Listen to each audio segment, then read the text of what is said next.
This is for you, my love." Adrian Vale's voice cut through 500 conversations like a blade. Every head turned. He was standing in the center of the ballroom holding a diamond necklace worth $12 million, and he was fastening it around his mistress's neck, slowly, publicly, while his wife stood 30 feet away, the woman who had saved his empire, the woman whose money had paid for those diamonds. Evelyn Vale did not scream, did not move. She simply watched her husband gift another woman a crown built from everything she had sacrificed. Subscribe now, comment your city. I want to see how far this story travels. The night Adrian Vale made the worst decision of his life, the weather in New York was perfect. That was the cruel irony of it. The sky was clear. The November air carried just enough chill to make the women's gowns look intentional, and the Plaza Hotel's grand ballroom had never looked more beautiful. Crystal chandeliers threw light across the room like scattered diamonds. Waitstaff moved in quiet, practiced rhythms. Somewhere near the east entrance, a string quartet played something soft and European that no one was really listening to. 500 of New York's most powerful people had gathered for the Meridian Charitable Foundation Gala. The kind of event where $10,000 plates were purchased not for the food, but for the visibility. Where who you sat next to mattered more than what you said. Where reputations were made and unmade between the appetizer and the main course. Evelyn Vale arrived at 7:45, which was exactly on time, which meant she was by Manhattan Gala standards 15 minutes early. She wore midnight blue, a structured gown that said wealth without announcing it. No excessive jewelry, a single bracelet on her left wrist, thin and gold. She had chosen it herself, which was a decision she made for everything in her life. She moved through the room the way she always did, with the kind of quiet, assured presence that people registered without being able to explain. She wasn't loud. She wasn't performing. But when Evelyn Vale walked into a space, something in the room rearranged itself slightly, the way furniture seems to shift when a window opens and lets in air. She shook hands. She kissed cheeks. She said the right things to the right people at exactly the right moments. Senator Hargrove's wife commented on her gown. Evelyn thanked her and asked about the senator's work on the infrastructure bill, which she had read about that morning at 5:30 while Adrian was still asleep. The senator's wife blinked surprised, then brightened, because most people at this event asked about the gown and stopped there. That was Evelyn. She was always listening, always 2 questions ahead. Her husband arrived at 8:15, which was fashionably late by his own private standard. Adrian Vale, at 52, was the kind of man who had learned to wear success like a second skin. 6 feet 2 silver at the temples in a way that his publicist had once called distinguished, and that Adrian had never disputed. He moved through rooms with the particular ease of a man who had never once doubted that the room was there for him. He shook hands firmly, laughed at his own jokes first, and had perfected the art of making eye contact in a way that made the person across from him feel chosen, right up until the moment he needed something from them, at which point the eye contact became a tool rather than a gift. He had built Vale International from a mid-sized real estate company into a multi-sector conglomerate worth, by the latest Forbes estimate, somewhere north of $4 billion. He had not built it alone. But he had learned to forget that. He came in through the main entrance, and the room noticed because the room always noticed Adrian Vale. He was wearing a dark charcoal suit that Evelyn's assistant had selected 2 weeks ago, and a tie the color of old money. He looked objectively like power. He looked like exactly what he wanted everyone to see. What Evelyn noticed in the practiced and private way she noticed everything was that he was not alone. Camille Laurent was 29 years old, French-born, Manhattan-polished, and had been described in the one gossip column that had dared to name her as breathtakingly decorative. She wore red. Of course she wore red. The dress was constructed to be noticed low in the back, precise in the front, the kind of garment that required absolute confidence to carry, and that Camille carried without apparent effort. She walked in half a step behind Adrian, which was close enough to signal intimacy and far enough to maintain the thin technical deniability that Adrian had apparently decided tonight he no longer needed. Because when he entered the room, he did not leave Camille at the edge of the crowd. He did not introduce her vaguely as an associate or deposit her with a group of people who wouldn't ask questions. He walked her to the center of the room, and then he reached into the inside pocket of his jacket and removed a velvet case. The moment the case appeared, something happened in the room. It was not a sound. It was the absence of sound, a subtle collective inhale that moved through the crowd like a wave. People turned. People who had been in the middle of sentences stopped mid-word. Waitstaff slowed. Adrian opened the case. The necklace inside caught the chandelier light immediately, a cascade of diamonds set in platinum, the center stone large enough to be obscene, brilliant enough to be blinding. It was the kind of jewelry that did not exist to be beautiful. It existed to make a statement. And Adrian Vale, with 500 people watching, lifted that necklace and fastened it around Camille Laurent's neck. His hands were steady. He was smiling. He was performing, and he knew it, and he did not care. Camille reached up and touched the stones with her fingertips, and the smile she gave him was the kind that contains a private joke, the kind shared between two people who believe in this moment that they have won something. Evelyn was 30 feet away. She had been in conversation with Hargrove and a telecommunications executive named Brandt when the shift in the room's energy reached her. She had learned over decades of navigating rooms like this one to read atmospheric changes the way a sailor reads wind by feel before it becomes visible. She turned. She saw her husband's hands. She saw the necklace. She saw Camille's smile. She saw the entire room watching her. And she did something that no one in that ballroom expected. Nothing. Evelyn Vale's face did not change. She did not pale. She did not flush. Her jaw did not tighten. Her eyes did not fill. She held the gaze of the spectacle across the room for exactly 4 seconds, long enough to confirm what she was seeing, and then she turned back to Hargrove and Brandt and said with perfect composure, "I'm sorry, you were saying something about the Eastern Corridor." Brandt stared at her. He genuinely could not process what he was witnessing. Hargrove, who was 71 years old and had seen more political theater than most people had lived through, looked at Evelyn Vale in that moment with something approaching reverence. "Mrs. Vale," Brandt said, unable to stop himself. Did you just—" "I'm fine, Gerald," she said quietly, and her voice was so steady, so absolutely unbroken, that Brandt closed his mouth. "Finish your thought." But of course no one finished their thoughts that night. Not really. The gala continued, the speeches were given, the auction items were sold, the dinner was served, but the event had already reached its defining moment, and everyone knew it. The Whisper network activated within minutes. By 9 o'clock, people were texting each other across the room. By 9:30, 3 different gossip accounts had received anonymous tips. Adrian, for his part, seemed to grow more animated as the evening progressed, as though the public nature of what he'd done had filled him with a particular kind of energy. He moved through the room with Camille at his side, introducing her to people without explanation, as if the introduction itself was the statement he'd been waiting months to make. He did not speak to Evelyn once. Evelyn, for her part, stayed at the gala until 10:15. She did not leave early. She did not make a scene. She said her goodbyes with warmth and precision, thanked the Foundation's director for a beautiful evening, and walked out through the main entrance with the same composed grace with which she had entered. The car was waiting. She got in. The door closed. The driver pulled away from the curb. And for exactly 45 seconds, the time it took to turn off Fifth Avenue and onto a side street where no one could see, Evelyn Vale sat in the back of that car with her hands folded in her lap and her eyes closed and her face absolutely still. Then she opened her eyes, and she took out her phone and typed a single message to a contact listed only as RP. "It's time. Begin the review. Time." She put the phone face down on the seat beside her and looked out the window at the city moving past, and her expression was not grief. It was not rage. It was something older and quieter than both of those things, the look of a person who has been patient for a very long time and has just made a decision that cannot be unmade. People who knew Evelyn Vale well, and very few people did, would have told you that she was not a woman who made decisions in moments of emotion.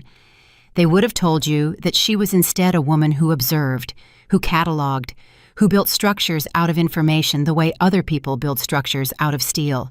They would have told you that if Evelyn Vale decided something, it was not because she had been pushed to it. It was because she had been ready for it for longer than anyone realized, and they would have been right.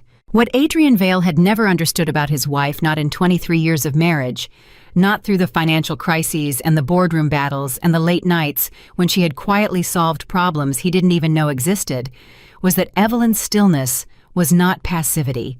It was preparation. She had grown up in Cincinnati, the middle child of a tax attorney father and a mother who ran a small but meticulous accounting firm out of a converted Victorian house on Elm Street, Money in the Wade household. Evelyn's maiden name was Wade was not discussed as a luxury. It was discussed as a language. Her father used to say that most people treated finance like weather, something that happened to them. He believed it was something you learned to read, to predict, to navigate. He had taught his children accordingly. By 16, Evelyn could read a balance sheet the way other teenagers read novels. By 22, she had a master's degree in financial economics from the University of Chicago and a job offer from one of the 3 largest private equity firms in the country. She did not take the job. She took a position instead at a mid-sized consulting firm in Manhattan at a significantly lower salary because she had done her research and identified the firm as the kind of place where young analysts were given actual work rather than administrative proximity to actual work, where you could learn the whole machine rather than one gear. She was right. Within 4 years, she was the youngest senior analyst in the firm's history. Within 6, she was being recruited by clients directly. It was through one of those clients that she met Adrian Vale. He was 31 at the time. The company his father had left him was worth approximately $240 million on paper and approximately $60 million in actual salvageable value. Adrian knew how to sell. He knew how to charm. He knew how to walk into a room and make people want to give him things. What he did not know, what he had never had to learn, because his father had done it for him and his natural gifts had allowed him to avoid it, was how to build the structural foundation beneath the charm. He was bleeding money in 7 different directions and didn't fully understand why. Evelyn understood it within 48 hours of reviewing his books.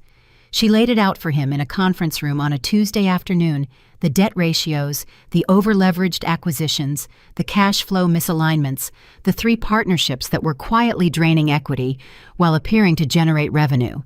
She was precise, unemotional, and thorough. Adrian stared at her across the table. "Can it be fixed?" he asked. "Yes," she said. "But you need to stop making decisions without looking at the numbers first." He had laughed at that. "You make it sound simple." "The concept is simple," she said. "The execution requires discipline." He had looked at her for a moment in a way that she had been too professional to interpret at the time. Later, she would understand that he had been calculating not in the cynical sense, but in the particular way that certain people calculate when they recognize something they need, something they don't have and can't manufacture. He had seen in Evelyn Wade in that conference room a capability that no charm or charisma could replace.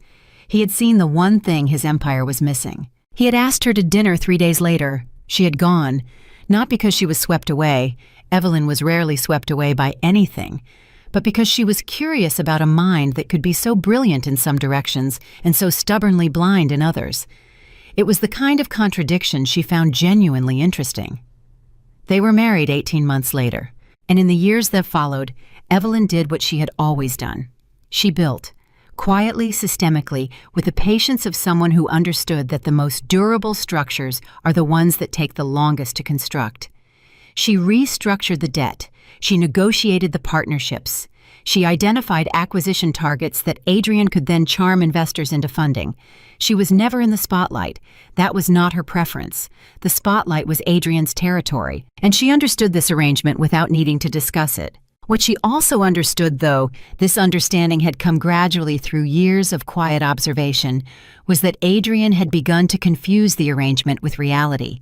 He had begun to believe that he was the empire rather than the face of the empire, that the $1 billion existed because of his charisma rather than in spite of its tendencies. She had noticed this the way she noticed everything carefully without announcing it. She had watched as the gratitude that had characterized their early years together slowly transformed into assumption, as he stopped asking her opinion and started assuming she would execute whatever he had already decided. as the partnership became in his mind a hierarchy with him at the top and her somewhere beneath him, performing a supporting function that he had apparently ceased to regard as extraordinary. She had noted this, filed it, and continued working, because that was what Evelyn did, until the night of the gala, until the moment he fastened $12 million worth of diamonds around another woman's throat in front of 500 witnesses, until the moment that was not in itself the breaking point, because Evelyn Vale did not have breaking points, but was instead the moment she recognized that she had been patient long enough. The morning after this gala, Adrian did not come home until 11:30. He walked into the kitchen of their Central Park West penthouse with the particular energy of a man who has decided that the best defense is a kind of brazen nonchalance, as though if he acts normally enough, the preceding 12 hours might simply not require acknowledgement. Evelyn was at the kitchen island with coffee and a document she was reading. She did not look up when he came in. "Morning," he said. "Good morning," she replied. He poured himself coffee. He stood at the counter. He waited. After a long moment, he said, "We should probably talk about last night." "Should we?" Evelyn turned a page of her document. "Evelyn." His voice took on the slightly wounded register that she recognized as his opening gambit in conversations he expected to be difficult. "I know how it looked." "I'm sure you do," she said. Her tone was completely neutral. "You've always had excellent spatial awareness." He set his coffee down. "That's not fair." "I'm not sure fairness is what we're discussing." "I made a mistake," he said. "I'm not going to pretend I didn't, but Camille and I, it's complicated, and I think if you just let me explain—" "Adrian." Evelyn closed the document. She looked up at him for the first time. Her eyes were clear and direct and utterly without drama. "I don't need you to explain Camille. I've known about Camille for 11 months. The silence in the kitchen was immediate and total. Adrian stared at her. "You've known," he repeated. "Yes." "For 11 months. Closer to 11 and a half, but yes." He opened his mouth, closed it. A muscle moved in his jaw. "Then why haven't you said something?" She lifted her coffee cup. "Because I was watching to see what you'd do with it, whether it was a moment of stupidity that you'd correct, whether you had any capacity left for judgment." She set the cup down precisely. "Last night answered my question." "Evelyn, this is not. You can't just—" "I'm not angry, Adrian," she said. And the fact that this was true, that her voice carried no heat, no tremor, no grievance seemed to disturb him more than anger would have. "I want you to understand that. I'm not going to throw things. I'm not going to cry. I'm not going to make a scene." She looked at him steadily. "I'm going to do what I always do. I'm going to look at the situation, clearly assess the structure, and make appropriate decisions." He studied her face, and for the first time she could see something flicker behind his eyes that was not arrogance or calculation. It was something older and less comfortable. Something that looked briefly like fear. "What does that mean?" he asked. "What decisions?" That, she said, picking her document back up, "is what I'm working on." He stood in the kitchen for another moment, and she could feel him trying to find the right thing to say, the version of this conversation in which he regained the upper hand. He was a man who relied on his ability to read rooms and redirect narratives, and he was discovering not for the first time, but perhaps more acutely than ever before, that Evelyn was a room he could not read. "I want to fix this," he finally said. The words came out slightly off balance, which meant they were probably true. "I know you do," Evelyn said without looking up. "You always want to fix things after you've broken them. It's one of your most consistent qualities." He left the kitchen. She turned another page. Tucked. What happened in the 3 weeks following the gala was on the surface unremarkable. Evelyn continued her daily routine with the same disciplined precision she brought to everything. She was at her desk by 6. She exercised at 7:30. She took meetings, managed the quiet network of financial relationships she had built over 2 decades, and attended to the dozen or so private advisory relationships she maintained under her own name and under structures that Adrian knew existed, but had never examined closely enough to understand. He was distracted in those 3 weeks trying to manage the fallout from the gala, navigating the suddenly complicated terrain of his public image dealing with Camille, who had apparently not anticipated that the necklace would generate quite this level of visibility. He was making calls and giving interviews, and doing what Adrian Vale did when he felt the ground shifting beneath him, performing, projecting confidence, filling the air with noise. He was not paying attention to Evelyn, which was, of course, exactly what she had counted on. Rowan Pierce arrived in New York on a Tuesday, 12 days after the gala. He was 44 years old, British-born, and carried himself with the kind of unassuming precision that made him invisible in most rooms, which was, professionally speaking, an asset of considerable value.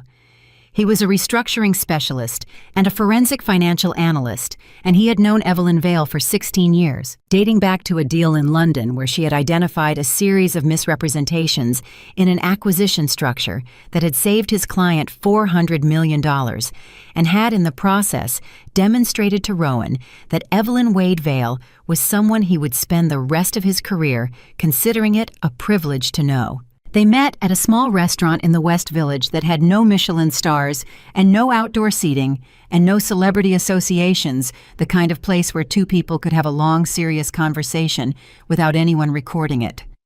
Rowan ordered tea. Evelyn ordered the soup. They did not waste time. "The acquisition capital," he said. "You've confirmed it." "2 independent reviews," she said. "The necklace purchase was routed through the Meridian subsidiary account. Restricted funds. The covenant language is clear personal expenditure. Classification triggers default provisions." Rowan was quiet for a moment. He didn't know. He knew the funds were restricted. He didn't think it would be traced. She paused. He stopped thinking carefully. That's been happening for a while. And the rest of it? Evelyn opened a folder. She set it on the table between them. 31 million approximately, over 3 years, some of it traceable to Camille directly, some of it indirect apartment travel professional positioning, all of it documented. Rowan looked at the summary page for a long moment. He did not whistle. He was not the kind of man who whistled, but something in his expression registered the number with appropriate gravity. "Evelyn," he said carefully, "if you push this, if this goes to the board, there's no version of this that doesn't become very public." "I know." "And you're certain?" She looked at him across the table. "Rowan, what he did that night, the necklace, the performance, the deliberate public humiliation, that was a message. It was him telling me and telling everyone watching that I don't matter, that I can be dismissed, that the 23 years and everything I built for that company can simply be," she paused, choosing the word with care, "accessorized over." She closed the folder. "I want him to understand what he dismissed," she said. "Not out of revenge, because it's true. And because if the board doesn't understand the structural reality of that company who actually holds what and why, then the empire is going to collapse on its own within 5 years anyway. And a lot of people who had nothing to do with Adrian's choices are going to suffer for it." Rowan studied her for a moment. "And Larkspur?" At the mention of Larkspur Holdings, something shifted almost imperceptibly in Evelyn's expression. Not quite a smile, the echo of one. "Larkspur," she said, "is ready." Rowan nodded slowly. He had known about Larkspur for 6 years. He was one of 4 people in the world who knew the full structure of it, what it was, what it held, and most critically what it had done for Vale International 11 years ago, when Adrian's company had come within 72 hours of a catastrophic collapse that would have erased everything. He had marveled at it then. He marveled at it still. "He really has no idea," Rowan said. It wasn't quite a question. "He has never asked," Evelyn said simply, "and I have never volunteered." She picked up her spoon and returned to her soup, and there was something in the gesture. The quiet return to ordinary things.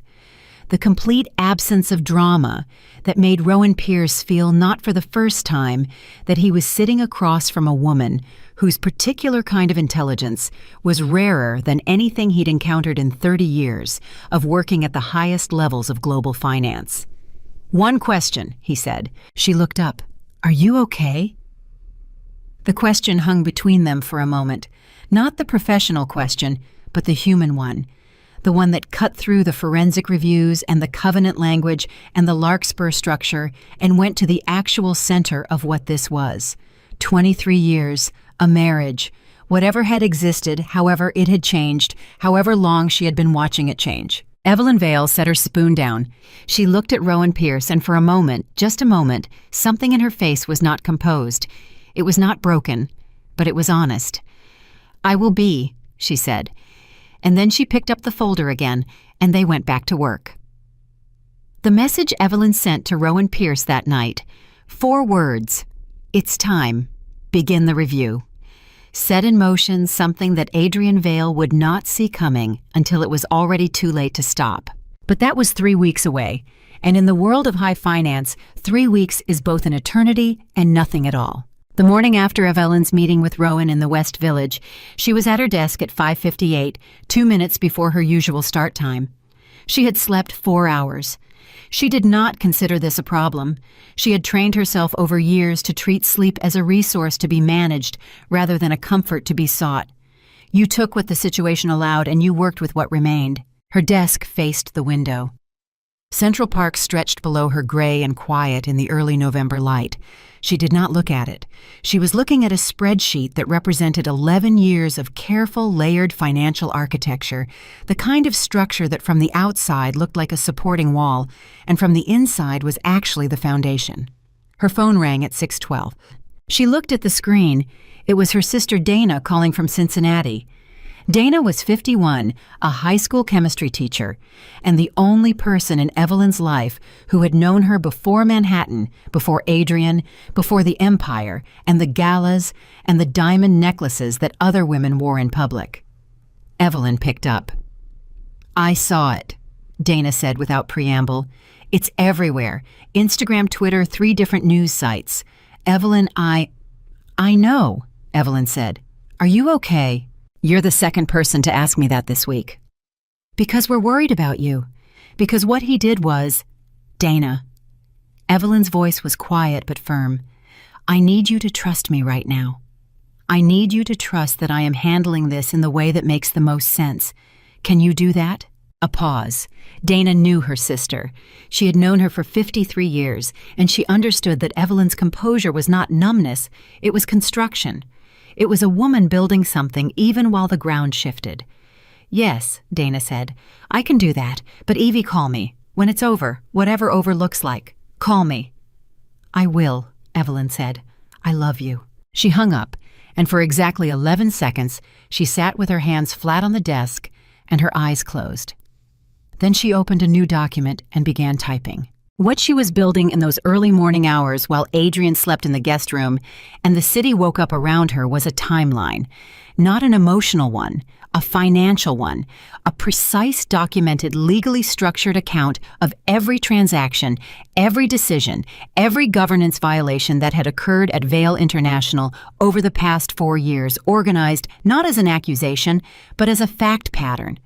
The kind of fact pattern that a board of directors properly presented with it would have no choice but to act on. She had been collecting these facts for longer than she had told Rowan, longer really than she had admitted to herself, because there is a particular self-protective instinct in human beings, even the most rational, most clear-eyed ones, that delays the act of assembling evidence of a betrayal until the betrayal becomes undeniable, until the body of proof exceeds the desire to explain it away. The necklace had exceeded it. $12 million in diamonds was not the wound was the smile. Adrian had smiled while he fastened that necklace. He had smiled at Camille, and then for just a fraction of a second, almost too brief to catch, he had looked across the room at Evelyn. And he had kept smiling, as though her presence there, her witnessing of it, was part of the pleasure. That was the moment she knew. Not that he had failed her, she had known that for years, but that he had stopped fearing her judgment entirely, that in his mind she had become so thoroughly background, so completely taken for granted, that he no longer felt the need to perform even the minimal theater of respect. He had forgotten what she was. She intended to remind him. By 7:15 she had completed the first draft of the timeline. She sent it to Rowan with a single line: initial structure, cross-reference against the Q3 audit reports and the Meridian subsidiary accounts. I want the covenant language mapped to specific transactions by Friday. Rowan's response came back in 4 minutes. Already started. You're going to want to see the Meridian account more closely. There's something in there beyond the necklace. Evelyn stared at that message for a moment. Then she typed, "How much more?" His response, "I'll call you at noon." She put the phone down She stood up. She went to make a second cup of coffee, moving through the penthouse with the quiet efficiency of a woman who had lived in this space for 16 years and knew every inch of it, who had chosen every piece of furniture, negotiated the purchase, overseen the renovation, built the home that Adrian inhabited as though it had simply appeared for his convenience. She stood in the kitchen and drank her coffee and thought about Rowan's message. Something beyond the necklace. She had known academically that the necklace was likely not an isolated incident.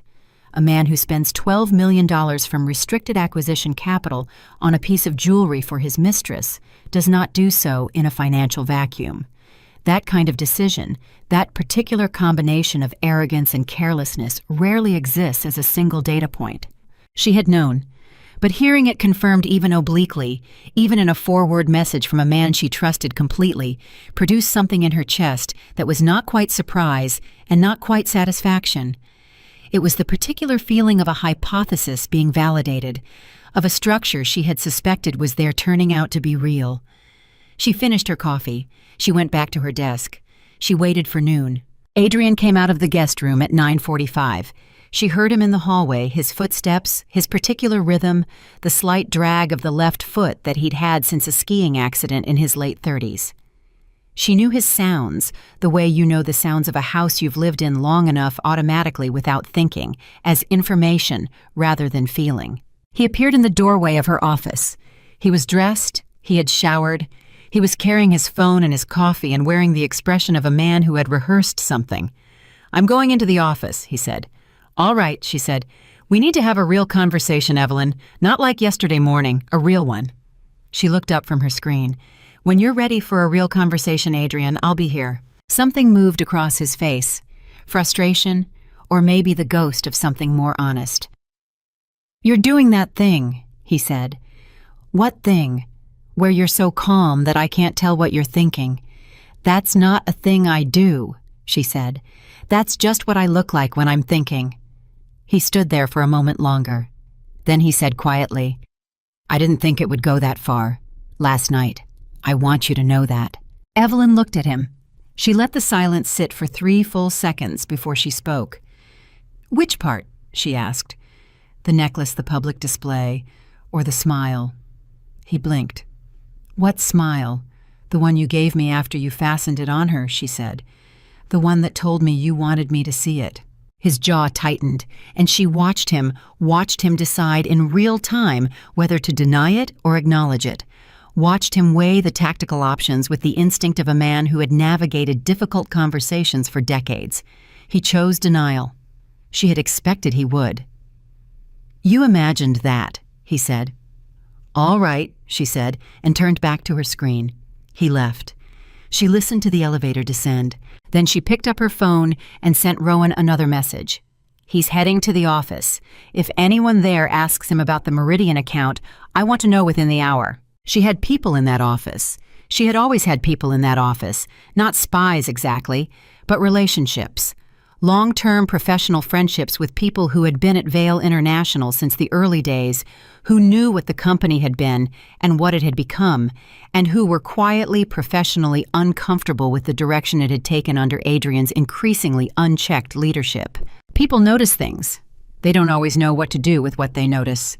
Evelyn Vail had spent 2 decades being the person they called when they needed to do something with it.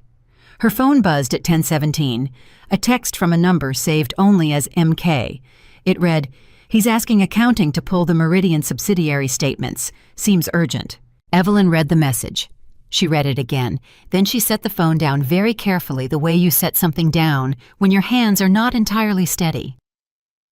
Adrian was pulling the Meridian statements himself, which meant one of 2 things. Either he had seen something in the past 24 hours that had alerted him to the exposure, some flag, some conversation, some moment of belated clarity about what the necklace purchase had actually triggered, or someone in his circle had warned him. Either way, he was looking at the same thing she was looking at. The question was whether he understood what he was seeing. She picked up her phone and called Rowan. He picked up on the second ring. "I was about to call you," he said. "He's pulling the Meridian statements," she said. A brief silence. "How do you know?" "I have someone in the building." "Evelyn." Rowan's voice carried the particular tone of a man recalibrating his understanding of a situation. "How long have you been watching this?" "Long enough," she said. "Rowan, if he finds the Covenant exposure on his own, if he gets ahead of this, he won't be able to contain it," Rowan said. "The exposure is too significant. Even if he tries to restructure the position himself, the counterparties are going to notice the movement, and at that point, the board finds out before we present it to them," Evelyn said. "Yes. Then we need to move faster." Another silence. She could hear Rowan breathing the particular quality of breath that meant he was thinking through something complex, mapping variables. "There's something I need to tell you," he said, "about the Meridian account. What I found this morning." "Tell me." "The necklace purchase isn't the only Covenant violation. It's not even the largest one." He paused.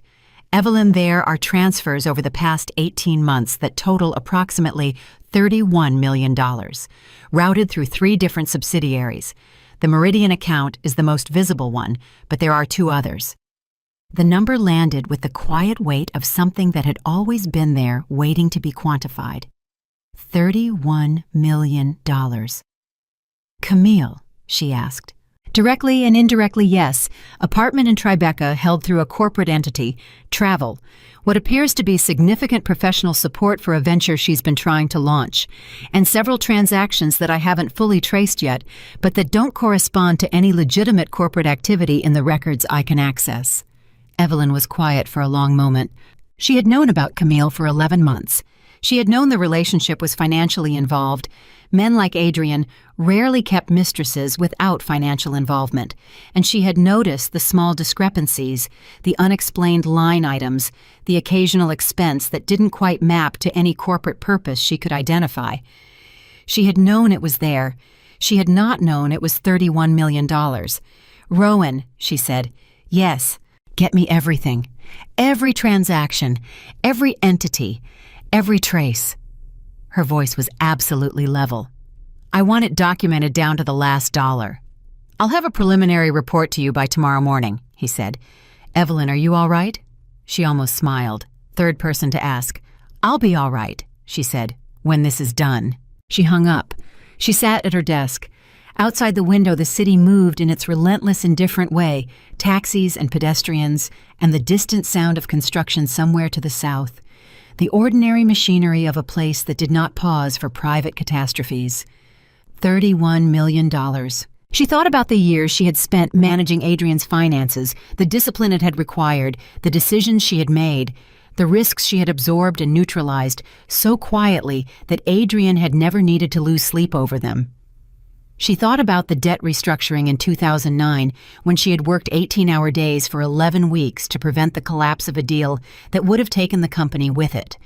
She thought about the acquisition crisis in 2014 and the investor threat in 2017 and the 47 other moments, large and small, when she had been the difference between survival and collapse. She thought about all of that. And then she thought about $31 million moving quietly through subsidiary accounts to fund a life she had known nothing about. She did not cry. She was past crying about Adrian. She was not sure exactly when she had passed that point, but it was long before the gala, long before the necklace, long before the smile.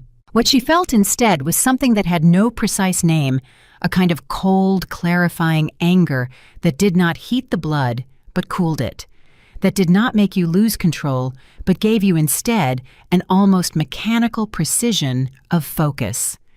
She picked up her pen, she opened a fresh legal pad, and she began to write, not the timeline, not the financial documentation, something different.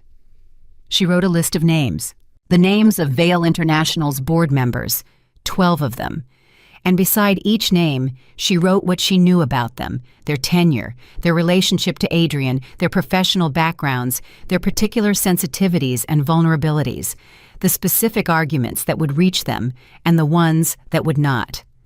She wrote who among them had raised quiet concerns in the past 2 years that had been dismissed, who had signed off on decisions they'd been uncomfortable with, who had enough integrity to act when presented with the evidence, and who would need to be brought along more carefully. She had sat in enough board-adjacent conversations to know this room. Adrian had always treated board management as a performance charm. Then feed them enough information to feel informed. Keep the agenda moving. He had been remarkably effective at it. What he had never understood was that the board members talked to each other outside the meetings, and some of them in those outside conversations had talked to Evelyn, not because she had solicited it, because she was the kind of person who listened, who asked thoughtful questions, who remembered what people told her and treated it with appropriate respect. She had built, without ever intending it as a strategy, a network of genuine professional trust inside a company that officially listed her as nothing more than a major shareholder's spouse. That network was about to matter enormously. Her phone buzzed again. MK. He's on the phone with legal. Closed door. Been in there 40 minutes. Adrian had found something in the Meridian statements, or someone had told him. Either way, he was talking to his lawyers on a Thursday morning, with the door closed, and that meant he was scared. Adrian Vale scared was a different animal than Adrian Vale, arrogant, more dangerous in some ways, more capable of desperate decisions, but also more likely to make the kind of mistake that comes from panic rather than calculation. She needed to move. She picked up her phone and made a call she had been planning for 3 days to a man named Gerald Whitmore, who had been on the Vale International Board for 9 years, and who had at a dinner 14 months ago said to Evelyn quietly, very quietly over dessert, while Adrian held court at the other end of the table. I sometimes wonder if we have a complete picture of this company's financial health. She had said at the time, I think that's a reasonable thing to wonder. She had filed it. She had waited. Gerald, she said when he picked up, I need 30 minutes of your time, today if possible. A brief pause, then, Evelyn, I was wondering when you'd call. She stopped. You were expecting this? Not this exactly, he said. But I've been watching the company for a while, and I've been watching Adrian for a while, and yes, I think I've been waiting for a call like this for longer than I've admitted to myself. Another pause. What do you have? Enough, she said. More than enough.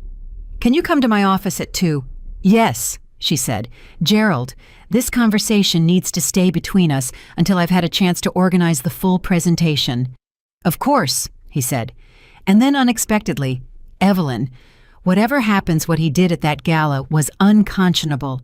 I want you to know that a number of us felt that way. She closed her eyes for 1 second. Thank you, she said. She hung up. She looked at the legal pad with the list of names. She drew a small check mark next to Gerald Whitmore's name.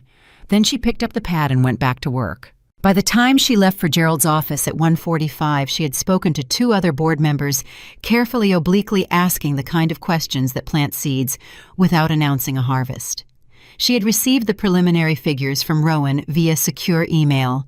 She had verified through her own separate access to certain financial records that she had never relinquished in 23 years of marriage that the covenant violations were real, documented, and indefensible. And she had made one more call.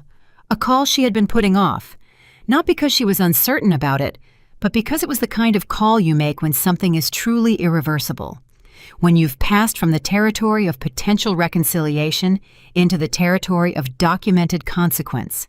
The call was to her attorney, not Adrian's attorneys, who were also technically her attorneys in most matters, her own attorney, whom she had retained quietly under her own name 18 months ago. It's Evelyn, she said when he answered. I need you to begin preparing the documentation we discussed for a formal separation of financial interests. Are you certain? He asked. Yes, she said. Timeline. She looked out the window. The city below, the park, the life she had built in this place out of discipline and intelligence and a capacity for work that most people in her world had chronically underestimated. We move when the board moves, she said. Not before. I want everything coordinated. Understood, he said. Evelyn, this is going to be significant for both of you. I know, she said. That's appropriate. She gathered her things. She put on her coat. She took one last look at the desk, at the legal pad, the spreadsheet, the 16 years of careful, invisible, extraordinary work that this room had witnessed. Then she walked out. In the elevator going down, her phone buzzed one more time. A number she didn't recognize. She almost let it go to voicemail. Something made her answer. Mrs. Vale. A woman's voice. Careful. slightly accented. Evelyn felt something in her chest go very still. "Yes," she said. A silence. Then, "My name is Camille Laurent. I think we need to talk." The elevator reached the lobby. The doors opened.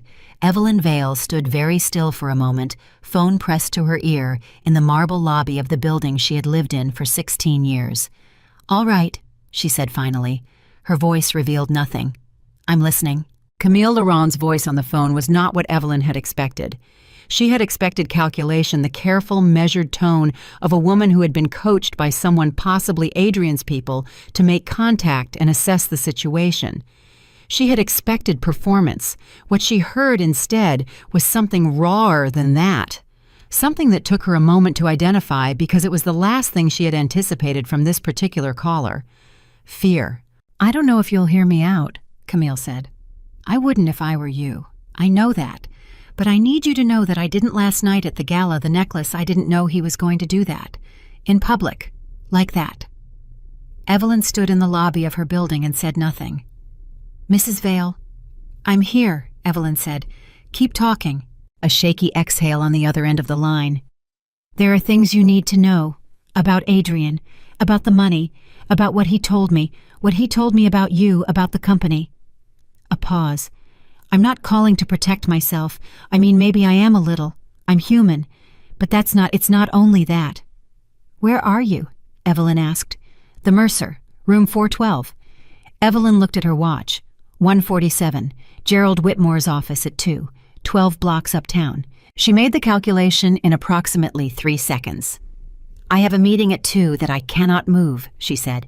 "I can come to you at 4:30 if you're still willing to talk then." Another pause, as though Camille had expected either an immediate yes or an immediate refusal, and Evelyn's calm practicality had thrown her. "Yes," Camille said finally. "I'll be here." "Don't speak to Adrian between now and then," Evelyn said. "Not as a threat, as a statement of practical advice. If he contacts you, tell him you need space, that's all." A silence that was long enough to suggest Camille understood the implication perfectly. "Okay," she said quietly. Evelyn hung up. She walked through the lobby and out to the street and got into the car that was waiting, and she sat in the back seat for the 3 minutes it took to reach Gerald Whitmore's building, and she did not think about Camille Laurent at all. She filed it. She set it aside. She would get to it at 4:30. Right now she had work to do. Gerald Whitmore's office was on the 38th floor of a midtown building that had been built in the 1960s and had the particular gravity of a place where serious decisions had been made for 60 years. Gerald himself was 70, lean, silver-haired, with the bearing of a man who had spent his career being underestimated and had long since made peace with using that to his advantage. He had been on the Vale International board since the early restructuring years, since the period when Evelyn's work had quietly saved the company, and he was one of perhaps 3 people on that board who had understood even then that the stability they were witnessing was not entirely Adrian's doing. He stood when she came in. He shook her hand. He did not offer condolences about the gala, which she appreciated, because condolences would have meant treating it as a personal wound rather than a professional event, and Gerald was smart enough to understand that for Evelyn Vale at this moment, the distinction mattered. "Sit down," he said. "Tell me what you have." She sat. She opened the folder she was carrying, and she began. She was precise, and she was fast, because Gerald did not need things explained slowly. He needed them organized, which she had done. She walked him through the covenant violations, the Meridian account, the restricted fund classification, the specific language in the acquisition capital agreement that made the necklace purchase not merely embarrassing, but legally actionable. She walked him through the $31 million in broader transfers, the subsidiary routing, the 3-year pattern that Rowan's preliminary analysis had mapped. She walked him through the governance chain, the approvals that traced back to Adrian directly the board sign-offs that had been obtained through incomplete disclosures, the audit committee reports that should have flagged anomalies and hadn't. Gerald listened without interrupting. He was very still. He had a yellow legal pad in front of him, and he wrote 3 things on it during the entire presentation, which meant he was absorbing rather than noting the writing was for emphasis, not record. When she finished, he was quiet for a long moment. "How long have you had this?" he asked. The full picture 3 days, the underlying data longer. How much longer? She met his eyes. Long enough to be certain. He nodded slowly. He looked at the folder. He tapped his pen twice against the legal pad, a habit she had noticed in him during board meetings over the years, the signal that he was transitioning from receiving information to processing consequence. "Evelyn," he said, "what you're describing, if this is documented the way you say it is, this isn't a governance conversation. This is a removal conversation." "Yes," she said, "I know. Adrian will fight it. I expect him to. He has allies on the board. Harrington CO, possibly Marchetti. They've been with him for years. They're going to push back. They're going to ask for time. They're going to suggest internal remediation. I know who they are," Evelyn said quietly, "and I know what they'll say, which is why the documentation needs to be comprehensive enough that there is no defensible position for remediation. No version of this where Adrian Vale remains in a leadership role and the board retains credibility with investors and counterparties." Gerald looked at her for a long moment with the particular expression of a man who is revising a long-held assumption. "You've been preparing for this for a while," he said. "It was not quite a question." "I've been watching for a while," she said. "There's a difference." He sat back in his chair. He looked at the ceiling for a moment, just a moment, and then back at her. "What do you need from me?" "I need you to begin quiet conversations with the independent directors. Not the full picture yet. Just enough to establish that there are concerns that require formal review. I need the audit committee chair briefed within 48 hours. And I need someone to formally request that the board convene an emergency session no later than 10 days from today." "That's aggressive," he said. "Adrian is already pulling the Meridian statements," she said. "He's talking to his lawyers with the door closed. If we give him 2 weeks, he will find a way to reframe this restructure, the exposure, and present the board with a narrative that buries the pattern under a single correctable error. He is very good at narratives, Gerald. You know that." Gerald knew that. He had watched Adrian Vale walk into difficult board conversations for 9 years and walk out having somehow shifted the room's understanding of what had happened so that he remained the protagonist of his own story. It was a genuine gift, and in a situation less structurally documented than this one, it might have worked again. "You're right," he said. 10 days. "Thank you," she said. She stood to leave. He stood with her, and she noticed that he was looking at her with something that went beyond professional respect, something more personal, more honest. "Can I ask you something?" he said. "Yes." "After everything you've done for that company, the restructuring, the stabilization, the years of work that most people in that boardroom have no idea was yours, why does it matter to you how this ends? You could walk away with what you're entitled to and let it collapse on its own." She thought about the question. It deserved a real answer. "Because 4,000 people work for that company," she said, "and none of them put diamonds on anyone's mistress. None of them made these decisions. They just came to work." She picked up the folder. "I'm not destroying the empire. I'm removing the thing that's destroying it." She walked out. At 4:27, she arrived at the Mercer Hotel. She had spent the 3 hours between Gerald's office and this moment working calls with Rowan, a review of the preliminary financial report he had sent, 2 more careful conversations with board members who had been receptive to Gerald's initial outreach. She had eaten something at some point, though she could not afterward have said what. She had not thought about Camille Laurent again until she was in the elevator going up to the 4th floor. Now she thought about her. She thought about the fear in that voice on the phone, the rawness of it. She thought about what it meant that Camille had called her directly, had found her number, had made the decision to reach out to the wife rather than disappear into the protective buffer of Adrian's lawyers. That was either a significant miscalculation or a significant act of courage, and Evelyn needed to determine which before she decided what to do with whatever Camille was about to tell her. She knocked on room 412. The woman who opened the door was not Evelyn, noted with the particular clarity of a person seeing something they had only previously imagined what she had expected. She had expected the performance to continue. The red dress, the deliberate presentation, the beauty weaponized as armor.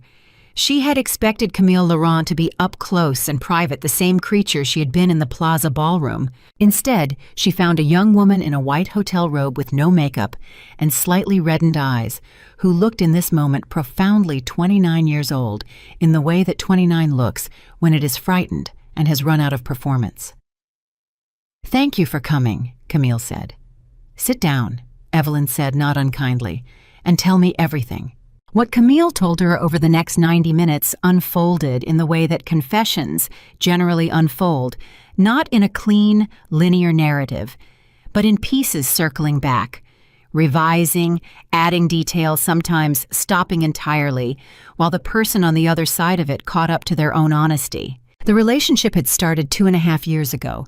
Camille was in New York on a work visa building what she described as a consulting practice in luxury brand positioning, aspirational, underfunded, moving forward on optimism and contacts. She had met Adrian at a corporate event.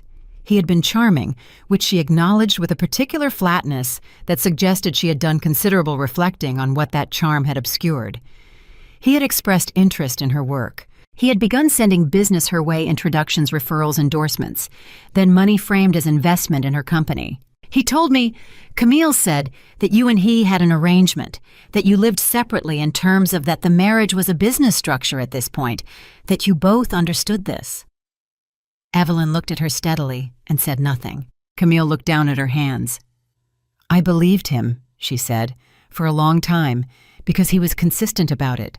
Because he never seemed, there was no guilt, no hesitation. It was very convincing." She paused. "The gala was his idea, the necklace. He said it was time to be public. He said you would understand, that you two had discussed it." "We had not discussed it," Evelyn said. "I know that now." Camille's voice was tight. "I knew it the moment I saw your face, or rather, the moment I saw that your face didn't change, because if you had known it would have been different. You would have been prepared, and you weren't prepared, but you also weren't surprised, not by him, just by the scale of it." Evelyn was quiet for a moment. This was, she registered privately, an accurate and perceptive read of what had happened. She did not say so. "What else?" she said. Camille looked up. "He asked me 3 weeks ago to sign something, a document. He said it was standard, a confidentiality agreement related to his business, that because I knew people in his professional circle it was a formality. His lawyer sent it. Did you sign it?" "No," Camille said. "I kept something felt wrong. The language was specific in ways I didn't understand, and I kept asking him to explain it, and he kept saying it was nothing, just standard, just sign it." She paused. "The night of the gala, after everything, I went back to the hotel, and I read it again, all of it. And I called a lawyer friend of mine in Paris." Her voice dropped. "It wasn't a confidentiality agreement. It was a liability transfer. It was written so that if anything was ever questioned about the money, the transfers, the accounts, the paper trail would point to me as the initiating party, as if the money had been my idea, my request." The room was very quiet. Evelyn looked at Camille Laurent and felt something she had not anticipated. Not sympathy exactly, but something adjacent to it. The recognition of a person who had been used as a tool and had only just understood that this was what had happened. "He was going to make you the story," Evelyn said quietly, not a question. "Yes." Camille's voice was barely audible. "If any of it came out, the money, the accounts, I would have been the one who asked for it, the one who manipulated him. He would have been the victim." She looked at Evelyn with an expression that was some complex mixture of shame and fury. "I was going to be the villain in a story he was writing for an audience I didn't know existed." She reached into the pocket of her robe and took out a folded document. She set it on the coffee table between them. "I didn't sign it," she said, "and I kept the copy he sent me." Evelyn looked at the document. She did not pick it up immediately. "Why are you giving me this?" she asked. Camille was quiet for a moment. "Because I made choices that I can't undo. I can't make them right, but I can. I can refuse to be what he needs me to be for this to work. He needs me to be complicit, or scared enough to disappear quietly." She met Evelyn's eyes for the first time since she'd opened the door. "I'm not going to do either." Evelyn reached forward and picked up the document. She read it. It took 4 minutes.